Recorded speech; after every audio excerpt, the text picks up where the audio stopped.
Y publicitario 829. Estamos de regreso ya y claro, otro tema de los que le preocupan al país, entre tantos, ¿no? Después de conversar con Fernando Villavicencio, Mauro Terán y Sebastián Mantilla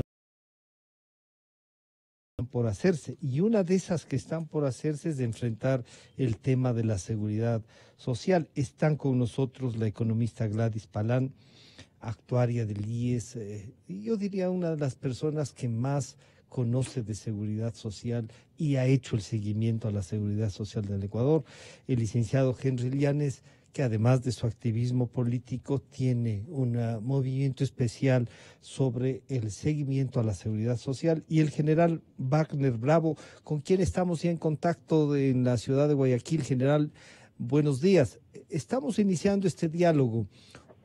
Una apreciación suya y del estado del ISFA. ¿Cómo está el ISFA? ¿Cómo van a enfrentar los problemas? ¿Cree usted que el ISFA debe desaparecer e integrarse nuevamente a un sistema nacional de seguridad social? ¿Qué están pensando ustedes? Bienvenido, buenos días.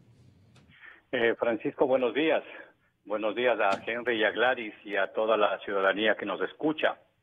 Efectivamente, el Sistema Nacional de Seguridad Social está conformado por el Instituto Ecuatoriano de Seguridad Social, por el Seguro Social Campesino, que es parte del IES, y también del Instituto de Seguridad Social de la Policía Nacional y el Instituto de Seguridad Social de Fuerzas Armadas.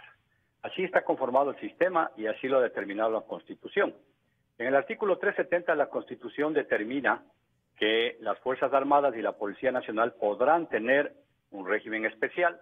Este podrán hipotético, ya en el caso de Fuerzas Armadas y Policía, es una realidad, porque a partir de 1992 aparece con ley aprobada el ISFA como Instituto Administrador de la Seguridad Social de Fuerzas Armadas, y en 1995 aparece el ISPOL como ente administrador de la Seguridad Social de la Policía Nacional. ¿Por qué nos separamos? Precisamente por lo que muchos de las personas, Gladys y Henry, y mucha gente que conoce cerca de seguridad social, sabe los problemas que tiene el IES. Porque los gobiernos de turno han metido mano en la administración, en los recursos, en el patrimonio y en las reservas del IES. Y luego de eso, los militares y los policías no somos nada de diferentes al resto de la nación ecuatoriana. Somos exactamente iguales. Más bien digo yo, somos una expresión real de lo que son los ecuatorianos, porque tenemos de los 4 puntos cardinales, de las diferentes regiones del país, etcétera. Señor general. Pero nuestro trabajo es muy, muy diferente a lo que realiza un servidor público, claro, o empleado privado. Pero lo que usted nos recordaba es que, siendo parte del sistema de seguridad nacional, de seguridad social, al haberse abandonado el IES, crearon el ISFA y el ISPOL, y parecería que están peor que el Seguro Social, las dos otras instituciones, no solo que ya reclaman y dicen está faltando los recursos, y cuando se dice metieron la mano, ¿y quién metió la mano en cambio en el ISFA? Francisco, para conocimiento de la ciudadanía, ningún sistema de seguridad social, especialmente el pago de pensiones, está completamente financiado. Por eso es que se hacen los estudios actuariales a una proyección de 40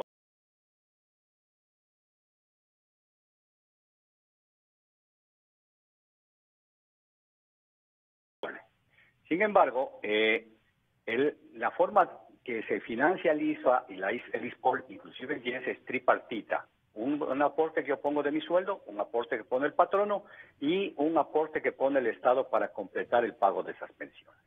El expresidente Correa, en el año 2014, desde mi punto de vista, 40% de los aportes del Estado, lo cual le ha dado un déficit muy grande. Y nosotros sabíamos que después de eso continuaba con Policía y Fuerzas Armadas. Es por eso que en el 2016 crea una ley de fortalecimiento de la seguridad social, militar y policial, a la cual nos hemos opuesto desde antes de la concesión de esta ley, peor todavía después. Tenemos como Frente de Defensa y Federación Patria como 220 demandas de inconstitucionalidad. ¿Por qué? Porque dentro de un régimen nos crea dos sistemas de cotización y prestaciones. Aquellos que hasta el diciembre del 2000 somos del 23% de nuestro sueldo. Ahora, la nueva generación que se graduó a partir de enero de 2017 aporta el 11% de su sueldo. Entonces, hemos dejado de recibir aproximadamente unos 180 millones en estos 3 años. Si dice que la ley nos va a fortalecer, ¿cómo nos fortalece si yo recibo menos recursos? Entonces, esto llevó a la protesta de la semana pasada que lo vio toda la ciudadanía ecuatoriana, porque no tenemos la liquidez suficiente para poder pagar puntualmente las pensiones. Ya. General, y ahí venía una cosa, alguna gente decía no les han pagado las pensiones, y decía no, las pensiones están pagadas, están al día, lo que no está al día es la plata que el Estado debe entregarles. Pero ahí viene una reflexión que no sé si ustedes la han tratado y yo voy a pedirle tanto al economista Palán como a Henry Llanes que lo enfrentemos. Es que en la seguridad social, en el IES, hay un monto máximo de pensiones. Con ustedes no. Con ustedes no hay un monto máximo, están incluso indexados las pensiones jubilares para, sobre todo, oficiales de Estado Mayor, y en general la tropa también. ¿Cómo enfrentar eso? Francisco, la ley es clara y recordemos que el aporte que realiza cada uno de los militares y policías tiene una jerarquía y un rango. Eso quiere decir que nosotros tenemos un rango para cumplir cargos y función y en base a eso es nuestro sueldo. Y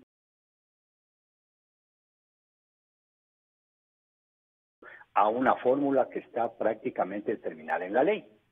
Tal es así que por eso es que nosotros aportamos a la seguridad social, el Estado aporta el patrón aporta un 26% y hay un aporte del 60%. Tomando en cuenta que somos uno de los pocos países de América en los que la mayoría de países del estudio comparado legal que hemos hecho, el Estado es el que paga las pensiones de los militares, porque los militares no somos un ente productivo. Los militares lo que proporcionamos a la sociedad es seguridad para el desarrollo, con el concepto de seguridad y desarrollo. Entonces, el expresidente, y recordaremos, y toda la ciudadanía recuerda, de que los generales, los coroneles, que la vajilla de plata, lo que quiso es, no nos pudo bajar a ponernos a las Fuerzas Armadas bajo su proyecto político y nos golpeó en lo más importante que tiene todo el mundo, que es la seguridad social, tratando de destruir. Los militares no somos diferentes.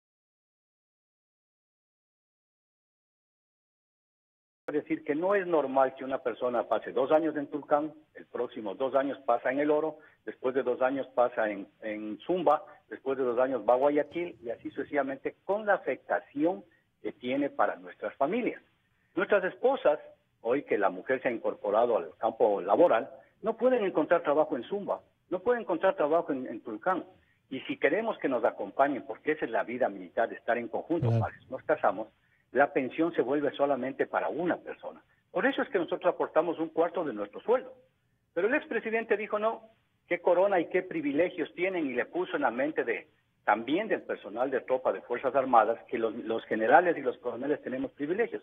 Cuando hay una norma, hay una regla, hay una fórmula con la que nosotros nos pagamos, y que una cosa que es importante, Francisco, y creo que ahí las personas que están, Gladys y Henry, me pueden ayudar, nosotros no nos retiramos por edad.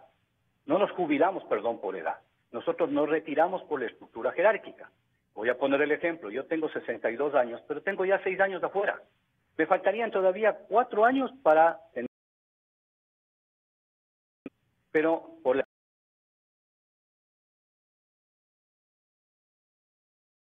que sale a los 50, 52, 53 años, y si la expectativa de vida está en 82, imagínate cuánto es lo que vamos a vivir. Por eso es el valor de la cesantía para incorporarnos a la población económicamente activa. Porque no podemos ir, como yo sé decir, a la banca y el comercio a vegetar hasta morir. Tenemos que ser productivos creando fuentes de trabajo, nosotros mismos como parte de salud mental. Pero el expresidente, para mala suerte, crea esta ley de fortalecimiento que nos tiene sin recursos, que nos va poco a poco quitando las bases de la mesa que se decidió, y llegamos a este punto en que no tenemos la liquidez suficiente para poder pagar con nuestras pensiones.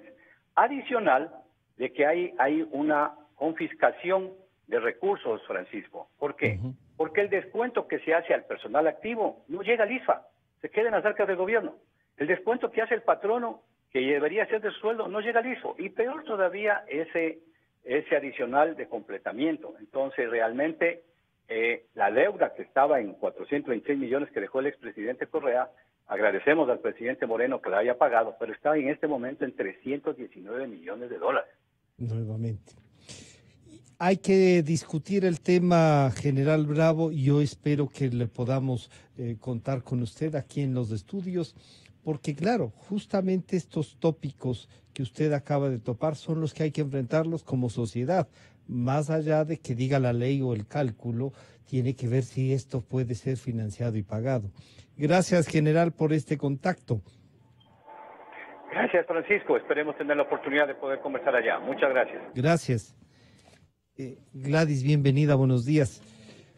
Bueno, no sé si podemos hacer, claro, este momento dicen, parecería que ya hay los balances de la seguridad social y claro, al revisar, si no son los balances auditados, por lo menos lo que ya podía configurarse ese balance, nos podría llevar a ya no solo asustarnos, sino a decir, ¿qué hacemos? Y en principio diría una evaluación, Gladys, de cómo el esfuerzo hecho por la comisión interventora de la que formó parte Gladys Palán un poco se diluye después de este manejo alegre de la seguridad social. No, bienvenida, buenos días, Gladys. Buenos días y gracias por la invitación. Buenos días a todos. Bueno, la verdad sea dicha de que el fortalecimiento que se logró, ahí sí un fortalecimiento de la seguridad social después de la gestión de la comisión interventora y de la ley, realmente fue atropellado, digamos, ese financiamiento por las políticas económicas del gobierno anterior. Digamos por las políticas porque se afectó el sistema de financiamiento de la seguridad social en pensiones. Yeah. Y uno de los fondos, diríamos. Uno de los fondos, que es el seguro de pensiones, en beneficio de alguna manera de la política del Estado para facilitar el gasto público, y lo segundo es para financiar el seguro de salud. Entonces, al haber disminuido o quitado la fuente de financiamiento, al haber afectado las fuentes de financiamiento, quitado el 40% por parte del Estado, se afectó a los ingresos de la seguridad social.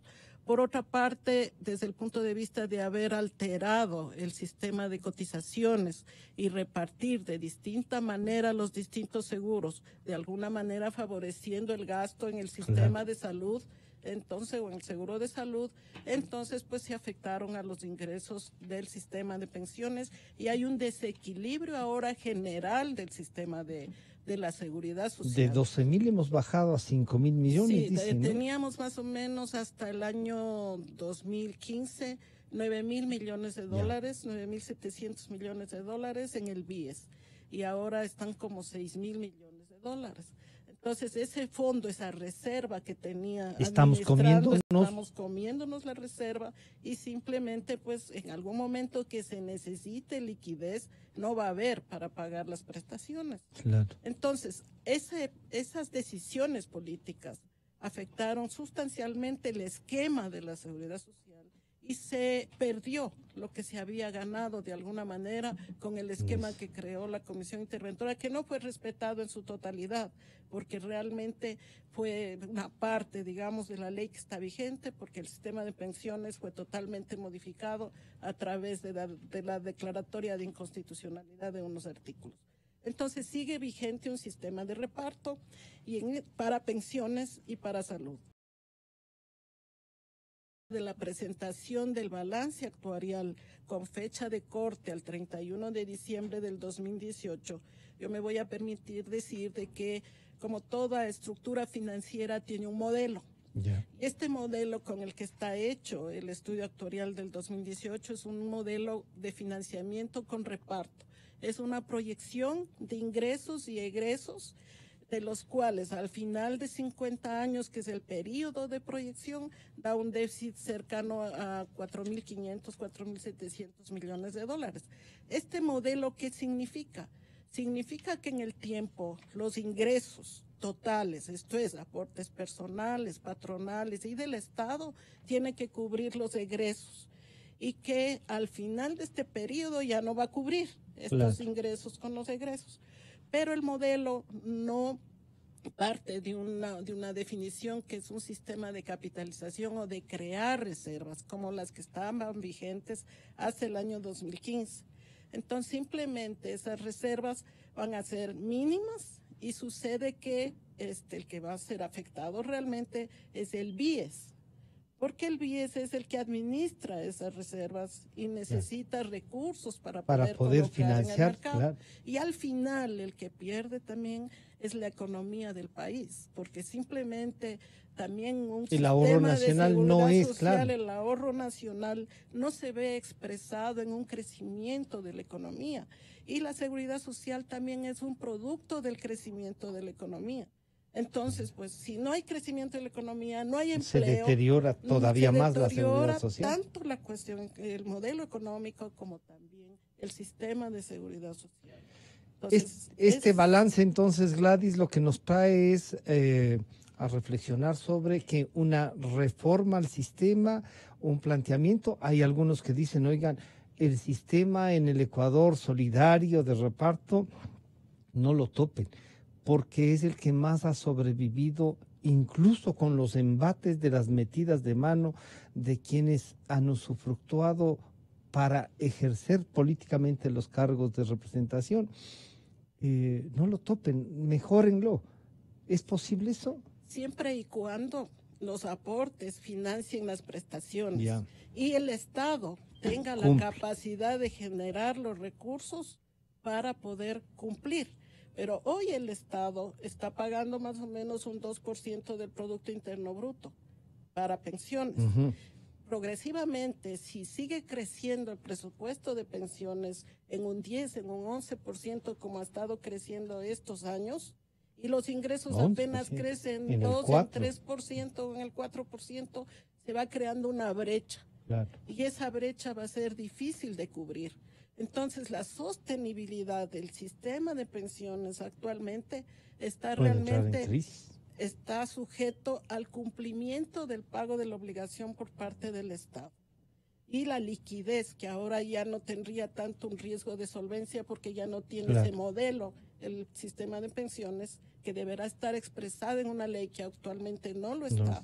Y simplemente lo que está en riesgo es la liquidez del sistema, porque está sujeto a este cumplimiento. Con lo cual entra en riesgo las pensiones de todos. Así es. O si hay una crisis económica que aumente el riesgo de desempleo. Claro. Entonces también, como está ocurriendo actualmente, también bajan los ingresos de la seguridad social por los aportes. Y eso no solo afecta a pensiones, afecta a todo el sistema. Henry, bienvenido, buenos días. Bueno, Gladys acaba de hacer una descripción técnica de lo que puede pasarnos.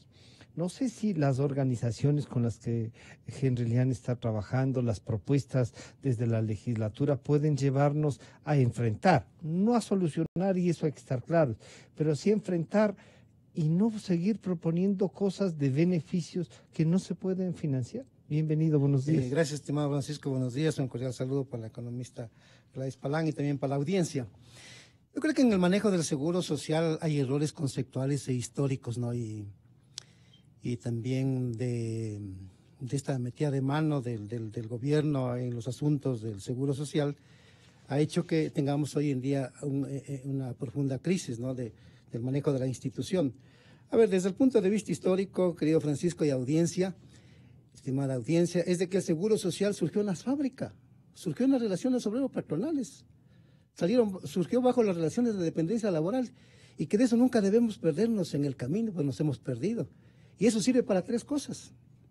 La una es para atender la atención médica de los trabajadores que se enferman en la fábrica, o en el camino, o en el hogar. Y lo otro es para atender los accidentes del trabajo. Y lo tercero es para pagar pensión jubilar. Así surgió el seguro social en Alemania, en Prusia, bajo el liderazgo de Otto von Bismarck, ¿no? Sí, por ejemplo, en el año 1883 surgió la ley de enfermedad, se impulsó la ley de enfermedad, financiada a las 3/4 partes por los trabajadores y una parte del gobierno. Los consejos de salud eran manejados por los trabajadores un siglo más atrás que nosotros, ¿no? la ley de accidentes de trabajo era financiada por los empleadores, y lo que es la ley de pensión jubilar financiada 50% por los trabajadores y empleadores. Llegamos al 2011 con una ley del Seguro Social. Entonces, esta comprensión histórica, esta comprensión conceptual, quienes manejan el tema del Seguro Social no la tienen clara y mezclan con el tema de la seguridad social, cuando la seguridad social se refiere a políticas públicas que tienen que ver con la educación, con la salud, con el trabajo, con la vivienda, con la recreación, y que eso surgió después de la Segunda Guerra Mundial, cuando el mercado y la empresa privada no estaban en capacidad de darle solución a una sociedad que quedó destrozada después de la locura humana de una Primera y Segunda Guerra Mundial. Países destrozados, ciudades destrozadas, puentes, aeropuertos y caminos. Entonces pero esa comprensión, Henry, esa comprensión de cómo separar, la seguridad social, y cosa, así claro, estamos respondiendo a una parte de la sociedad. Exacto. Pero ¿cómo hacer concreto, más allá de lo histórico, este rato aquí es un problema real? El problema real es que tengo que defender la plata de los trabajadores, de los afiliados del Seguro Social Obligatorio, y de ese marco no debemos salirnos. ¿Sí? Entonces acá, ¿por qué maneja el gobierno la plata de los trabajadores? ¿Por qué se reemplazó una ley de seguridad social en el año 2001 sin estudios actuariales y sin fuentes de financiamiento? ¿Qué metieron? Cometieron el error histórico de sustituir la ley del Seguro Social Obligatorio a nosotros, que tenemos que pagar una cuota al Seguro Social Campesino, a las enfermedades catastróficas, a las discapacidades, a las jefes de hogar, sin financiamiento y sin cálculo actuarial. Aquí está el economista, sin cálculo actuarial, y si lo tiene, que nos demuestre. Entonces, ¿cómo vamos a responder nosotros los trabajadores? Por políticas públicas, por políticas sociales que no nos corresponde. A nosotros pero nos si corresponde. Justamente el modelo de solidaridad. Pero solidaridad entre nosotros, entre tú y yo. Claro.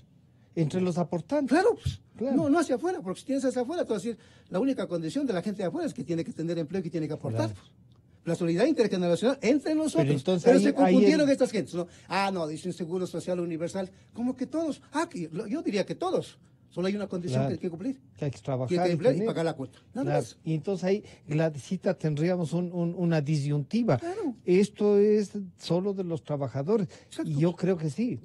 No es cierto, desde mi punto de vista, que los aportantes porque uno contrata un seguro en último de los casos, somos los dueños de la seguridad social, que es este otro concepto que se maneja, ¿no? Yo contrato un seguro y soy el dueño de la aseguradora, no funciona así. Pero ¿cómo aclarar esto de que un poco fueron generosos con todos y no con los afiliados?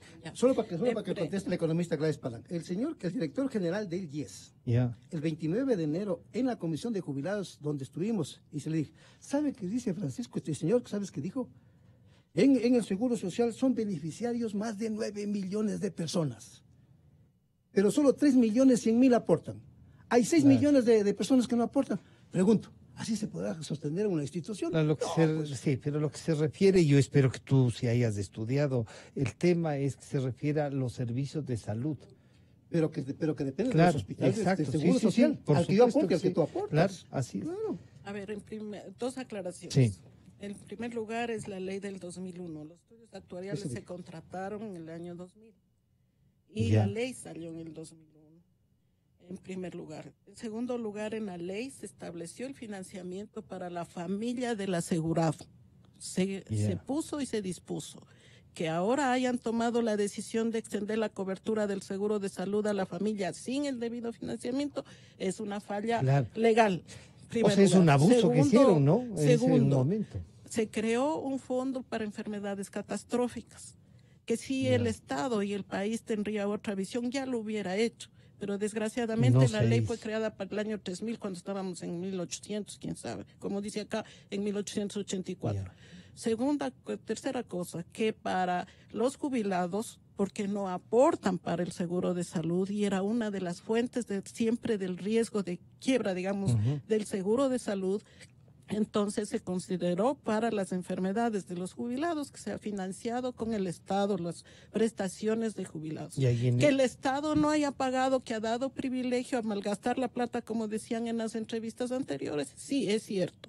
Es política económica de responsabilidad de un gobierno. No necesariamente del tema de la ley de seguridad. Tema de la ley de seguridad social. Segunda cosa. Tercero, El tema es que actualmente está vigente la Constitución del año 2008, donde se define la seguridad social como un modelo universal de seguridad social, que desgraciadamente los que hicieron la Constitución pensaron, yo no sé en qué país, que podía financiar esos beneficios para una universalidad.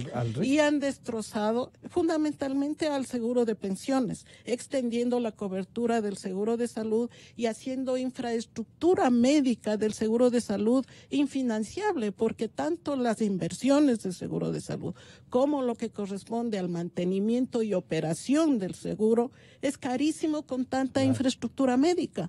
Entonces, y tenemos y estamos asumiendo como seguridad social un rol que no le corresponde porque es del Ministerio de Salud.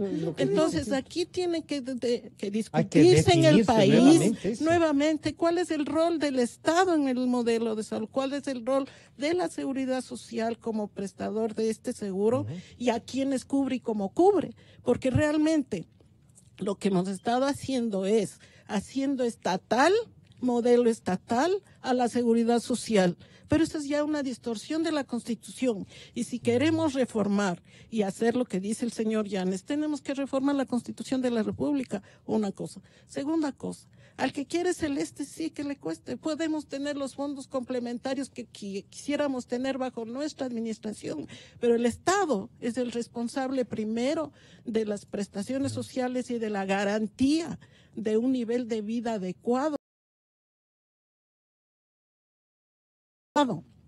En ese sentido, si la ley mismo regula ahora cualquier fondo complementario que podríamos tener y ser previsivos y también tener una cultura del ahorro previsional. Pero si el fondo de reserva, que era un fondo previsional que estableció el Código del Trabajo, se distorsionó y se pasó al bolsillo del afiliado y el afiliado está acostumbrado a tener esa plata en el bolsillo y ya no tiene fondos de reserva, ya no tiene una previsión. Entonces, simplemente nuestra cultura de ahorro previsional, nuestra cultura de prevención en enfermedad tiene que cambiar, porque también nosotros como cultura y de gasto, porque es de gasto, estamos acostumbrados a ir por cualquier cosa al hospital, cuando realmente tenemos modelos de prevención que debería hacer el Estado. Yo sí creo que en el pasado el Estado, por la misma carencia de recursos, tenía mejor políticas públicas, porque hacía prevención. El IES, a quien yo conozco 50 años, tenía mejores políticas de prevención y mejores políticas de atención médica.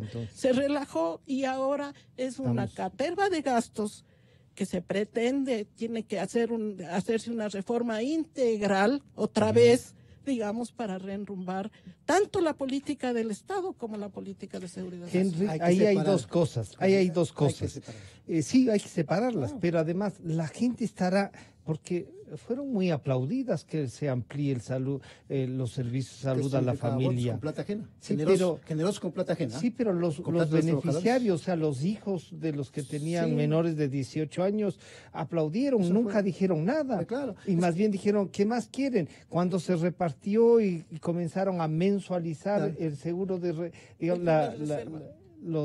el fondo de reserva, también se aplaudió, Henry. Entonces la gente no puede decir, oigan, generosos con plata ajena, pero con el aplauso de muchos. Es que claro, es que para poder eso contrarrestar, significa que la gente debe tener un cerebro bien preparado. Un cerebro que le permita construir conceptos y que le permita descodificar conceptos, y eso nuestro electorado no lo tiene. Entonces se dejó embaucar por un encantador de culebras, el caso de Correa. Y entonces la masa se dejó llevar por lo que decía, entre comillas, el líder. Estructuramos, el rato que tú quites la salud a los menores de 18 años, de toda la familia, la gente no va a entender. Claro, pero hay que explicarle, fue una reivindicación social inconstitucional, porque el 369 de la Constitución le dice al gobierno, mira gobierno, tú me creas una prestación, tú tienes que ponerme el financiamiento. Claro. Entonces no puede haber un derecho adquirido sobre una inconstitucionalidad y sobre algo que no hubo financiamiento, porque eso causa daño material, daño social al afiliado. Y el tema de la jubilación, el tema de la salud, y etcétera. Eso es parte de un aporte que hoy aportamos la quinta parte de la remuneración mensual del salario de los trabajadores. Y entonces el tema de la atención médica para los jubilados lo pusieron en la ley de la ley de la seguridad social en el año 2001. Y le pusieron en 2 o 3 artículos que el Estado siempre tiene que dar la atención médica a los jubilados.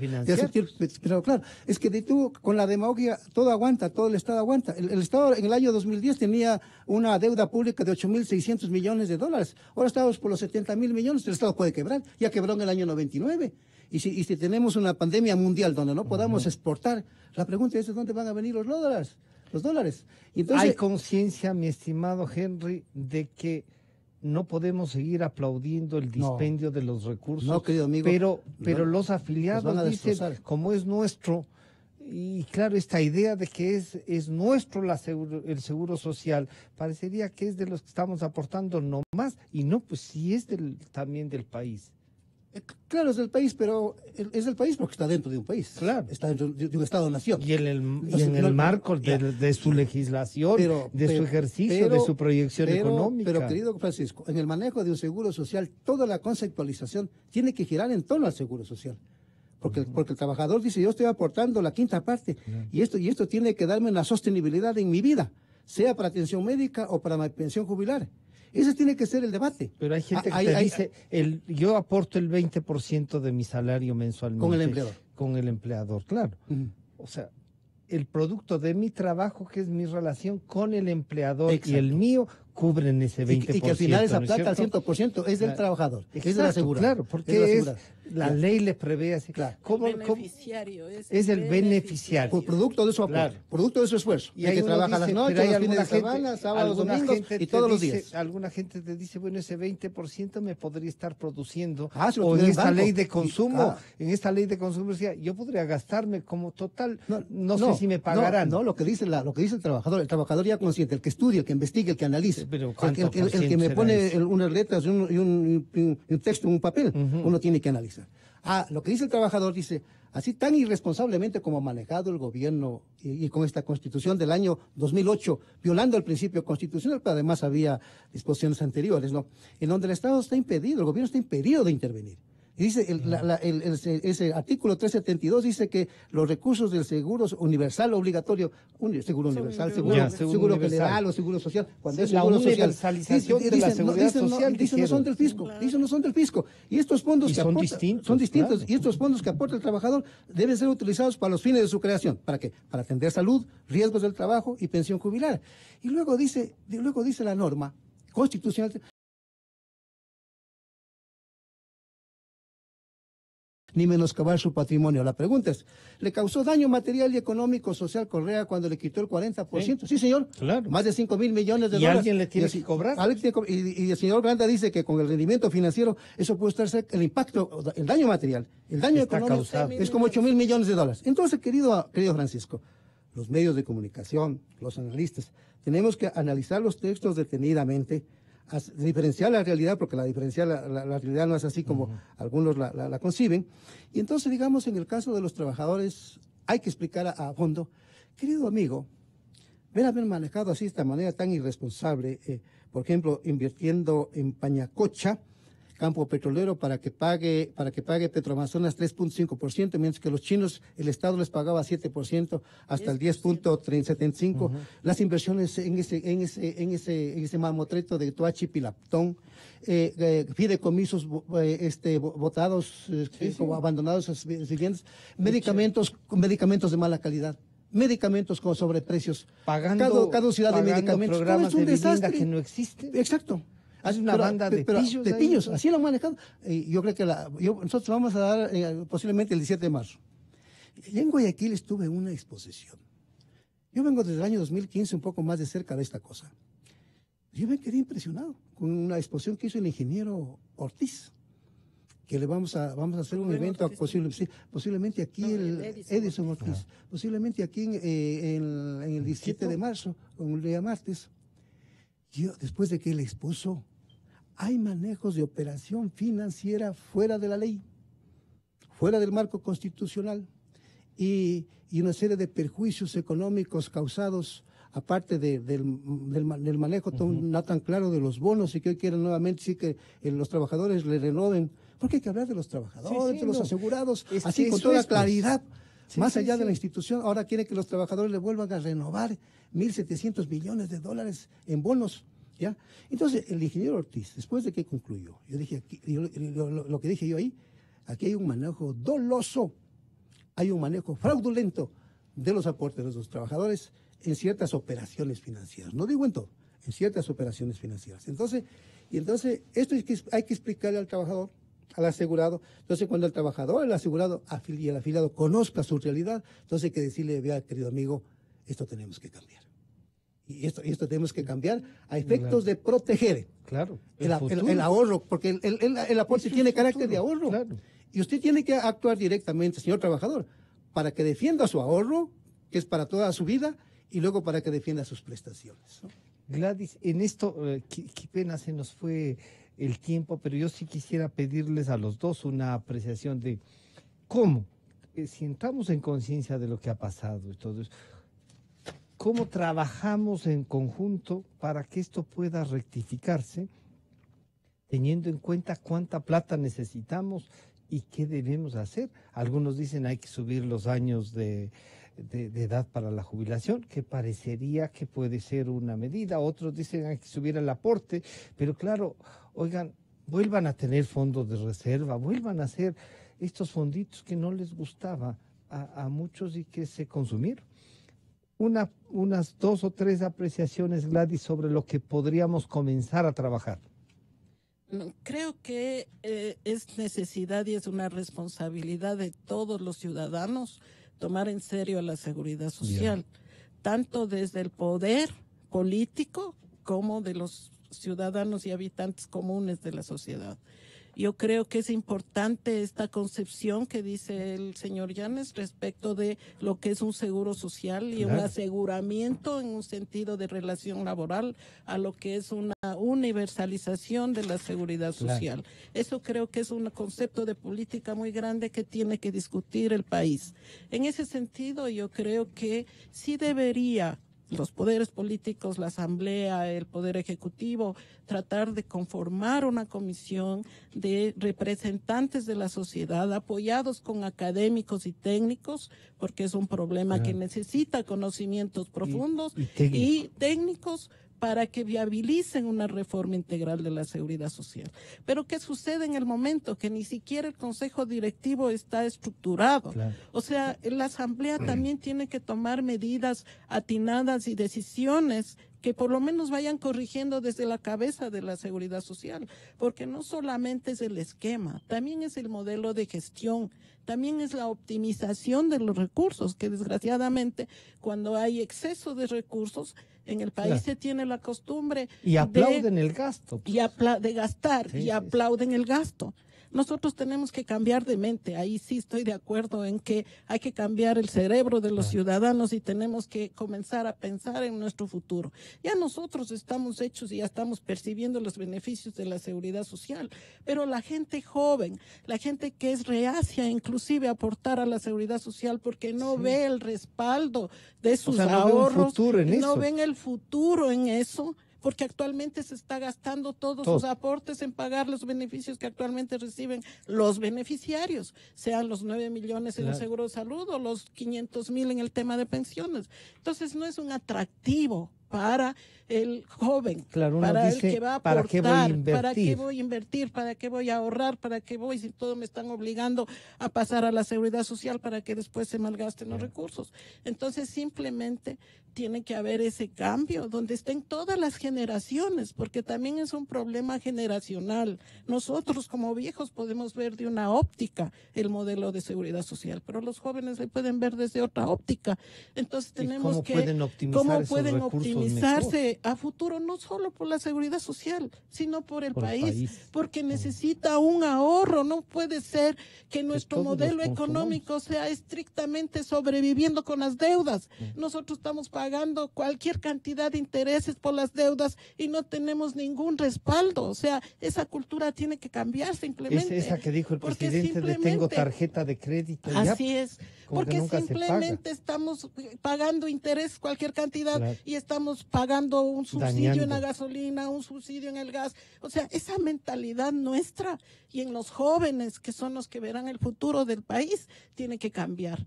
Entonces, si todo ese contexto, porque Es un felizmente contexto, yo ¿verdad? digo, Sí. la seguridad social es parte de un contexto nacional, es el único capítulo de la vida que tiene sentido conjuntamente con una estructura Claro. económica y social.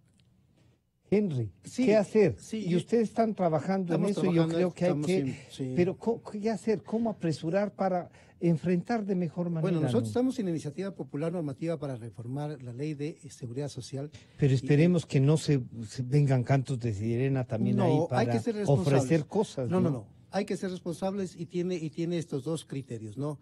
Lo uno es proteger el ahorro del afiliado y lo segundo, proteger las prestaciones. Ese es el objetivo central y que el Seguro Social se lo maneja de manera autónoma. No podemos, el Seguro Social no puede ser botín político. El gobierno ha tomado la plata de los afiliados, de los asegurados para llevarse en efectivo y dejarle a cambio una bodega de papeles que se conoce como bonos. Entonces, el Seguro Social siempre fue un botín político. Mira que Y tenemos una lista de acreedores sí, de ahí. Solo por mencionar, Ramiro Claro. González llevó 25.350 personas y que creó el movimiento Avanza. El señor Víctor Hugo Villacreces, 11.294 personas. El señor Richo Espinosa, 25.550 personas, creó ese movimiento Nueva Generación y que pedían plata a quienes los llevaron al Seguro Social. Entonces, estos señores, si no se hubiese, si esta nómina se hubiera mantenido estable, hubiesen dejado en el IES alrededor de 87.000 personas. 2 veces el personal de Fuerzas Armadas, 2 veces el personal de la Policía Nacional, 2 veces el personal que están reclusos en los centros de detención. Entonces, siempre se lo manejó de esta manera politiquera. Y ahora ya viene el señor Granda y dice, mira lo que dice, para enfermedades de primer nivel le damos cita en un mes. Enfermedades de primer nivel, ¿qué será? Un dolor de cabeza, un dolor de estómago. Para enfermedades de segundo nivel le atendemos en 2 meses, ¿qué será? Alguna fractura. Para enfermedades, para operaciones le damos una cita 6 meses. Y entonces cuando le den la cita a quien tiene una operación que es un caso de urgencia, le van a dar en 6 meses. Y cuando le quieran dar, esa persona ya va a estar en el subsuelo, su cuerpo ya estará en el subsuelo, mezclándose con los minerales. Gladys, ahí cobra más razón lo que Por dice eso, Gladys. no hay que meterle... No hay que ir por el dolor de cabeza al médico en el Seguro Social. Claro, y además, y aquí también quiero decirlo porque hay que dejar planteado. Entonces uno tiene que hacer análisis de costo-beneficio. A ver, ¿qué le conviene al Seguro Social? ¿Qué le conviene? Comprar terrenos, construir edificios, equipar los edificios, contratar personal de servicios, contratar alimentación, etcétera, etcétera. Lo lógico es no más. O hago un convenio con la dicho, comunidad médica del Ecuador. Lo que son ha dicho afiliados. hay que optimizar los recursos. Hay que ponerla en la mesa. En función de costo, y los economistas saben este concepto. Yo soy sociólogo, costo-beneficio. ¿Qué le conviene más a los afiliados? Entonces, querido Francisco... Yo pensé que eras economista también. No, bastante economía aquí en la Católica yo sí, me gusta la economía. Sí. Yo siempre la sociología le explico con números. Entonces yo creo que... Una comisión, estamos, querido Francisco, con la iniciativa popular normativa.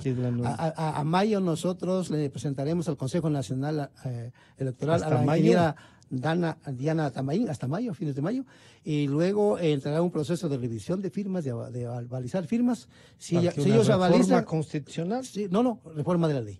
Reforma de la ley. Y si eso va a la Asamblea, con las firmas avalizadas, entonces se abre un debate. Un debate de 6 meses donde la Asamblea tiene que tratar el tema, porque si no lo trata, entraría el proyecto de reforma por el Ministerio de la Ley. Ojalá más bien podamos. Nos comprometemos para seguir en el debate. Sí, señor. Porque además de esta visión de sociólogo, una visión de economista, tiene que haber una visión política también.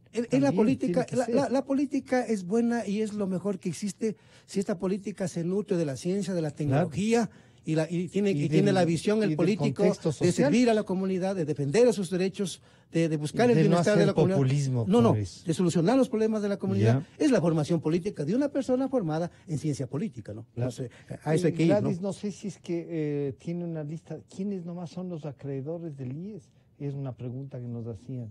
Hoy son los acreedores es principalmente el Estado. Principalmente el Estado, porque tiene 2 partes.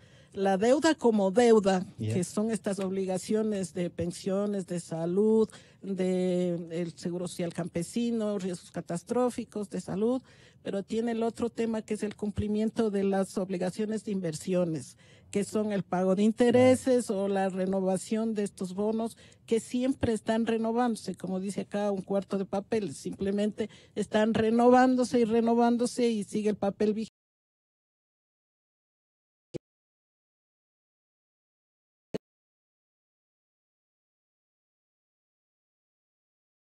Quería yo aclarar un tema favor. que es del BIES. O sea, otro, desgraciadamente al haber creado el BIES, se distorsionó la administración de la seguridad social al poner las obligaciones en el IES y los activos en el BIES. Entonces, simplemente los activos Ya. en el BIES administran otros con otras políticas incoherentes con el tema de las necesidades de la seguridad social. Entre esos, esas inversiones que se han hecho, que son fideicomisos, que no Claro, tienen lo que las dice. garantías correspondientes, O sea, se llevaron también de ahí. préstamos que se han hecho sin realmente todas las garantías que se requieren como cualquier otra calificadora Claro. en un banco. Entonces, simplemente se hicieron alegremente y ahora se están llevando las consecuencias. Y si no tomamos decisiones ya con la seguridad social, uno que el primero va a recibir los pecados, digamos, de toda esta administración es el BIES. Y ahí hay que aclarar, digamos, lo que pasa es que lo crearon al BIES con manos amarradas y manejando desde la misma política, desde el mismo interés partidista, O sea, que político, solamente populista. transformaron la dirección de pusieron crédito otro nombre en banco. Claro, pero No no, se cumplió pero la no ley. le pusieron un banco de primer piso, Nada. manejado bajo las normas de Basilea, manejado con una empresa que sepa manejar banca y donde los afiliados jubilados tengan cuenta ¿Creerías tú ahorro, que- cuenta corriente. Que hay que tarjetas hacerle de un crédito? banco de primer piso. Claro, Entonces, hay que coopere, transformar coopere, también claro. eso. Y además en el cambio de visión que se dice, el seguro social como fue en Europa, en la socialdemocracia, que fue factor de cambio del Democracia capitalismo, cristiana. y sí, en la democracia cristiana, que fue factor de cambio del capitalismo Ya en nos vas a Europa, en quitar, Canadá, en Japón. Entonces, las políticas unidas, el seguro social más de la seguridad social, hicieron el cambio y la transformación de la sociedad.